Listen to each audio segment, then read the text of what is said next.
Well, Sabbath greetings to everyone. I hope you had a wonderful week. We did have a great week here in Sussex, and I hope that this video isn't too washed out here. I'm back to my iPad. My computer just kept bugging out on me when I tried to do it through YouTube on there.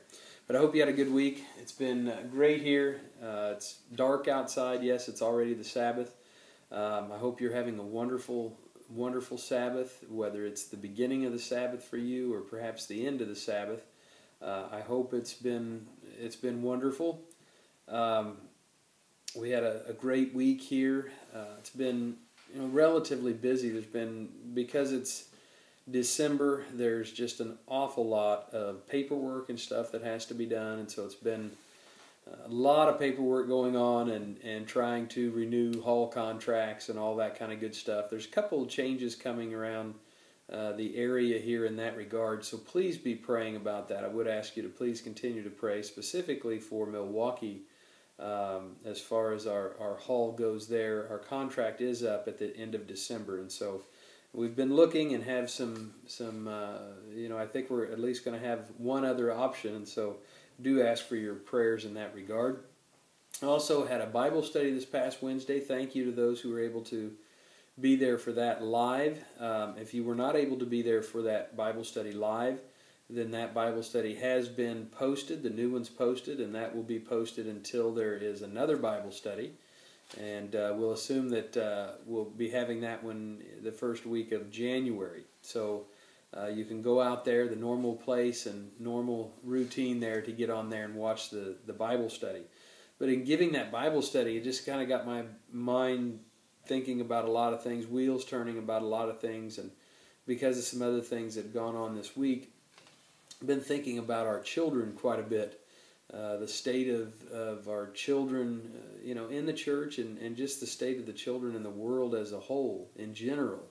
It's just a very different world that our children are growing up in, and I might just mention that we often do, at least if you have children and you're concerned about those things, it's something that you are very quick to pray about. I hope that God would call more families into the church so we can have more young people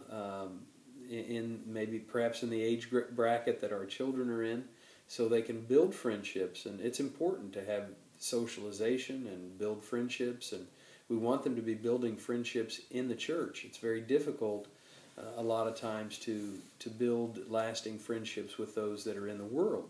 It's not impossible, but it's certainly more difficult, and we know that. We know what the Scripture says about being unequally yoked together, so sometimes it is difficult for our children. So I found some information, not to be negative or focus on the negative, but I found something from the Zur Institute. This is a company that offers continuing education, training, and free information for psychotherapists and other healthcare professionals.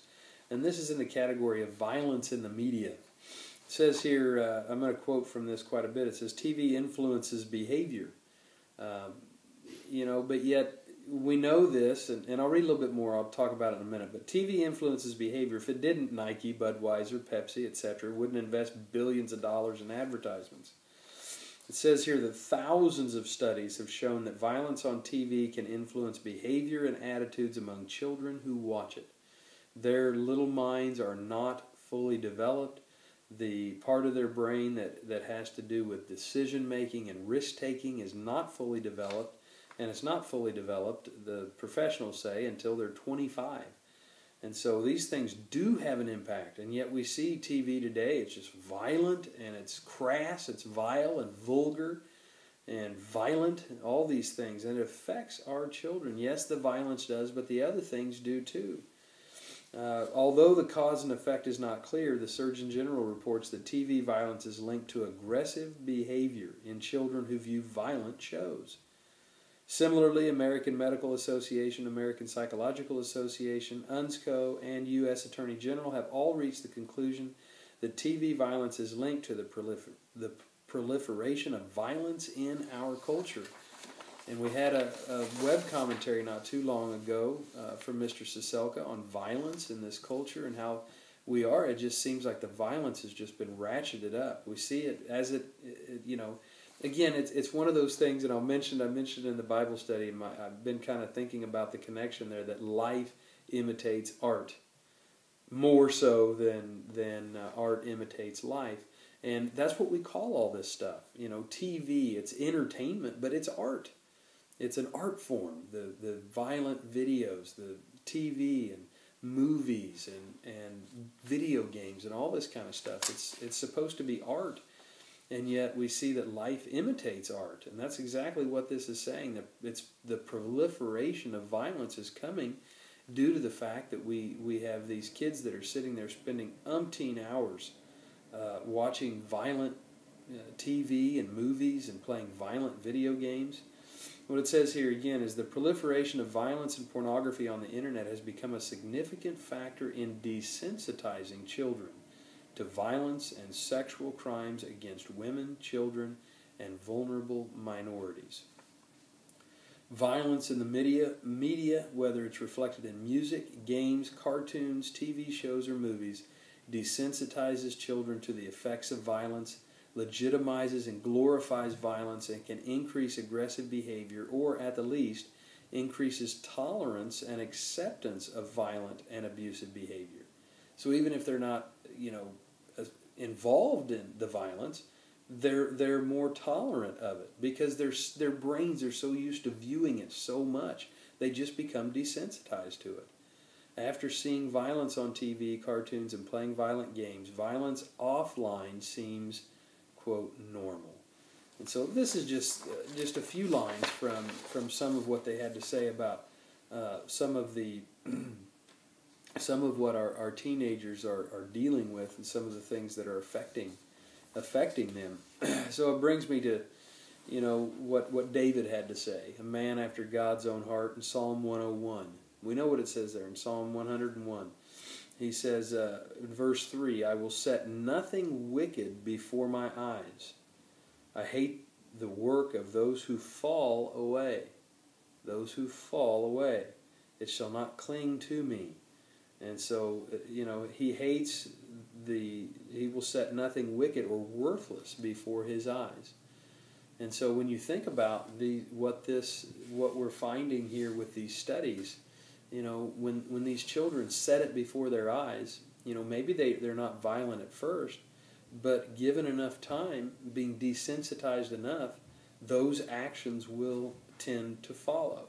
And so we do want to be very, very careful what we allow our children to view, what we allow them, video games we allow them to play. I thought the New Living Translation of Psalm 101 says, I will refuse to look at anything vile and vulgar. That's what this is talking about. David had that kind of heart. He didn't want to put that stuff in front of his eyes because he knew how it would affect his mind, how it would affect his decision making. And so we do want to be careful with that ourselves, and we certainly want to teach our children those things so that they don't become desensitized by all the violence and the vileness and the vulgarity and everything else that they can view online and on TV. And it's reported now that and we know this, that a lot of kids out there in the world are just spending, upwards of 40 hours a week playing video games, and that's from another study that I won't quote here, but they're so tied to all of these things, and yet it's violent. So often it's violent and it's vile and it's vulgar. And so we want to guard our children from those things and try to help them to understand how that is hurtful for them and how that will desensitize them given enough viewing of those things. So anyway, those are my thoughts. We made some changes to the schedule. We're planning on being in Dubuque for services. It's been a while since we've been there, and we look forward to seeing the brethren there. Wherever you're planning on keeping the Sabbath, we hope you have a fantastic, wonderful Sabbath. Be safe out there. We love you all. I'll talk to you all again soon, but have a wonderful, wonderful Sabbath.